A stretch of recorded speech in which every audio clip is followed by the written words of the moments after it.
je vais commencer avec vous quand même, Didier Fischer. Vous avez bien fêté? Voilà, j'ai la voix qui déraille encore un petit peu. La nuit a été magnifique. D'une part, une belle soirée, un beau résultat, une promotion à la fin. Des grands moments de bonheur en intimité dans le vestiaire. Puis, après, une longue nuit de réjouissance avec les joueurs et le staff et tous les collaborateurs du club. C'était vraiment sympa. Ouais. Servette de retour en Super League. Didier Fischer, administrativement, vous êtes prêt puisque vous avez obtenu la licence. Maintenant, c'est sportivement qu'il faut se préparer.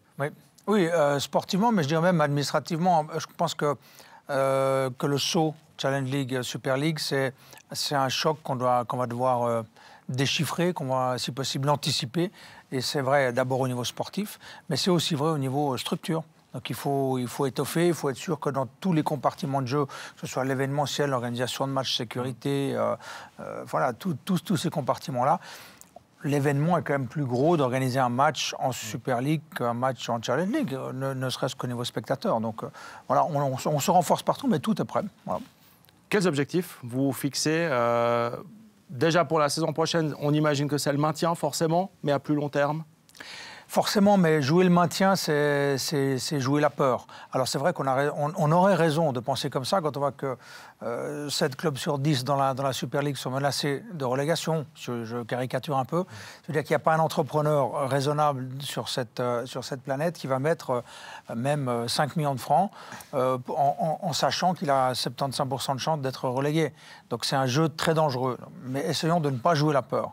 Et c'est pour ça que j'ai organisé un budget valable pour 3 ans, avec l'ambition de s'installer dans le milieu de classement. C'est ce qu'on doit viser. Je ne dis même pas éviter de retomber, je ne dis même pas aller viser en haut, je dis installons-nous, comprenons comment tout ça fonctionne. Et ça, il faut mettre certains moyens, des compétences d'une part, et du budget aussi. Claude, avec le bassin de population qu'il y a, donc économiquement, d'un point de vue déjà économique, mais aussi sportivement, avec tous les jeunes qu'il y a à Genève, c'est possible d'avoir une équipe qui s'installe durablement à Genève? Oui, c'est possible, parce qu'effectivement, il y a l'académie, il y a toujours des joueurs. D'ailleurs, on en a vu à Saint-Gall, il y avait 2 anciens Servettiens qui jouaient Kuteza avec Guillaume Menot aussi. Donc, il faut que les joueurs aussi, ces jeunes talents, maintenant, prennent l'habitude de rester à Servette et donnent de la force, de la substance à Servette pour aussi, après, économiquement, pouvoir les revendre, parce que c'est malheureusement le jeu du football moderne. Et puis, il y a le président Fischer l'a bien dit, il y a aussi les moyens financiers qui sont important. J'aimais bien la formule de Jean-Pierre Egger qui disait pour le football, c'est les motivations plus les compétences qui comptent, multipliées par les moyens financiers. Motivation, compétences et moyens financiers. Alors effectivement, je crois que vous aurez les moyens financiers peut-être supérieurs à Neuchâtel-Xamax, parce que si on a 10 millions, 15 ou 50 millions, ben, la motivation et la compétence, elle est récompensée d'une manière différente. Et donc, tout ça joue, il faut être irréprochable dans les 3 domaines. Et là, on sent quand même qu'à Servette, maintenant, du point de vue financier, il y a quelque chose qui est solide.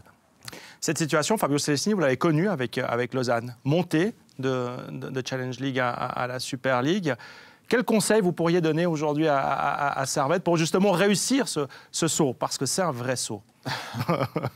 Non, c'est difficile de donner des conseils. Je crois que chaque club est particulier, chaque club doit avoir sa propre recette. Je crois qu'ils ne fonctionnent pas non plus de la même manière qu'à Lausanne. Je crois que c'est 2 clubs complètement différents dans leur structure, aussi dans leur mentalité. Donc c'est très difficile de pouvoir donner des conseils. Après, c'est vrai que jouer le milieu du tableau... il n'y en a pas en Suisse. Donc... La première année, c'est comme ça. Hein. Ouais, mais quand même, c'est vrai que jusqu'à les 3-4 dernières journées, on ne sait pas très bien s'ils jouaient, dans ce cas-là, le barrage. Avec la relégation directe, c'était un peu plus clair.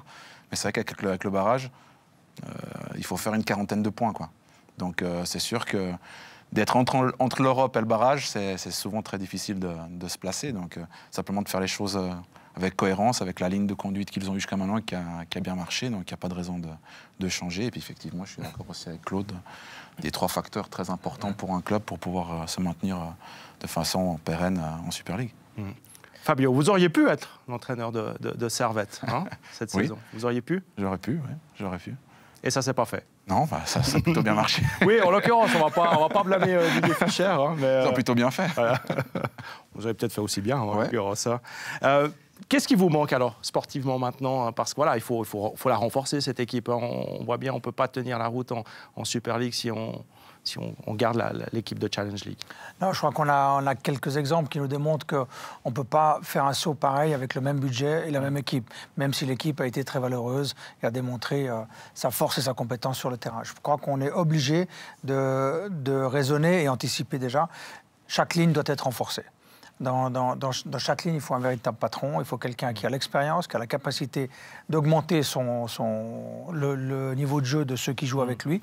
Ça veut dire c'est l'intensité, c'est la vitesse, c'est l'engagement physique. Donc il faut un patron par ligne. Nous, on est sur des recrutements qui sont très très ciblés. Et puis ensuite, c'est l'intégration de nos jeunes aussi, on en a parlé. Une académie avec énormément de talent, 150 nationalités à Genève, un bassin de population très football. Donc voilà, à nous, dans cette alchimie-là, à aller chercher et de la compétence et de l'expérience chez des joueurs niveau Super League bien acquis, et puis d'amener aussi les jeunes sur le terrain. Une chose qui est très intéressante tout à l'heure, c'est la question de Mike Perez à Fabio Celestini sur les conseils qu'il aurait pu vous donner. Vous avez mimé avec votre stylo la prise de notes. Et l'humilité aussi peut faire partie de ce qu'a fait Servette cette saison et de ce que peut réussir à faire Servette la saison prochaine et les saisons suivantes en se maintenant en Super League. L'humilité est très importante aussi. En fait, ce qu'il faut considérer, je blaguais quand Fabio donnait des conseils, mais c'est vrai que si je regarde les 4 ans de mon expérience dans le club, je pense qu'il y a un conseil que je n'ai pas écouté au début. Et voilà, c'est peut-être pour ça que ça a pris 4 ans. Mais c'est de faire rentrer de l'expérience dans le club. Alors, je pense que Fabio en a beaucoup plus que moi. Donc, je prends tous les conseils. Aujourd'hui, je suis preneur de beaucoup de conseils parce que cette somme d'expérience-là, c'est un des facteurs clés. Et si vous savez écouter les conseils que je vous donne, c'est que vous avez quand même un penchant assez naturel pour l'humilité. Discours rassurant, en l'occurrence, hein, parce qu'on se réjouit effectivement de... Ça c'est ici sur un plateau, on sur le terrain. Hein. On se réjouit de voir ce que ça va donner sur le terrain, la Super League. D'ici là, il y a encore 2 matchs à la maison, 3 de championnat, mais 2 matchs à la maison. Il ne faut pas finir en roue libre, ça c'est déjà la première chose. Il faut les jouer, ces matchs, il faut se faire plaisir. Qu'est-ce que vous avez prévu aussi avec vos supporters, avec Genève, pour célébrer ce titre? Alors, on sait qu'on est promu depuis à peine 48 heures, on va dire. Même pas. Même pas, exact. Donc déjà, on a lancé une campagne d'abonnement immédiatement samedi matin. Tout était prêt. Les rues vont se parer aux couleurs grenat avec des offres pour les abonnements. Donc ça, pour nos fans, il y a une action s'ils prennent déjà les abonnements maintenant avec des rabais substantiels. Donc là, on va être très communicant, très marchand. Je pense qu'il faut qu'on utilise c'est le business. Succès, voilà, exactement. Ouais. Ensuite, le match contre Rapperswil, il faut le gagner. Le message que j'ai donné, qu'on partage avec Alain Gaillère, c'est qu'une équipe qui termine fort reprend fort. Il ne faut pas se laisser tomber, il ne faut pas se mettre déjà en vacances. Donc c'est exclu qu'on solde ces matchs. Pas question de ça, ce n'est pas dans la mentalité maison. Et puis ensuite, le 26, c'est la remise du trophée, c'est officiel. Et là, ce ne sera peut-être pas 20 000 personnes parce qu'il y avait un enjeu. Et le Genevois est venu aussi, devenu très sensible côté événementiel. Donc il y avait plein de gens qui ne sont jamais venus au stade. Je ne suis pas sûr qu'on les revoit tant qu'il n'y a pas un immense match à enjeu. Donc le 26, ce sera contre Kriens, on va recevoir ça. Et on a des belles fêtes populaires à organiser. Oui, ça, elles sont prêtes. Et des moments de communion avec les gens. Donc ça va être en dehors du stade où tout le monde pourra être en contact avec les supporters. Ça, c'est le 26. Le 26 mai, dernier match de championnat de Challenge League. Vous parlez de ces 20 000 personnes qui étaient au stade vendredi soir contre Lausanne en Super League. Vous ferez 20 000 des fois. Contre Sion, par exemple. Voilà, on ne peut pas dire Sion que ça, parce qu'on ne sait pas qui va se maintenir, mais ces matchs-là, contre Bâle, contre Young Boys. Bâle, c'est des affiches qui vont attirer. Je me réjouis de recevoir Lugano aussi. Je pense que tous les matchs, s'il y a un petit peu d'enjeu, c'est mieux. S'il y a des grosses écuries qui viennent, enfin, quand les grosses écuries viendront, plutôt Young Boys Bâle, forcément, ça communique différemment. Après, c'est quand même la qualité du spectacle qui va être proposé sur le terrain. Si on prend 6 roues de vélo pour commencer, je pense qu'il n'y aura pas grand monde au stade. Si on est compétitif, ou en tout cas, on joue comme il faut, et en plus, on arrache des points, je pense que le public sera là. Mais 20 000, ce sera dans les très grandes occasions.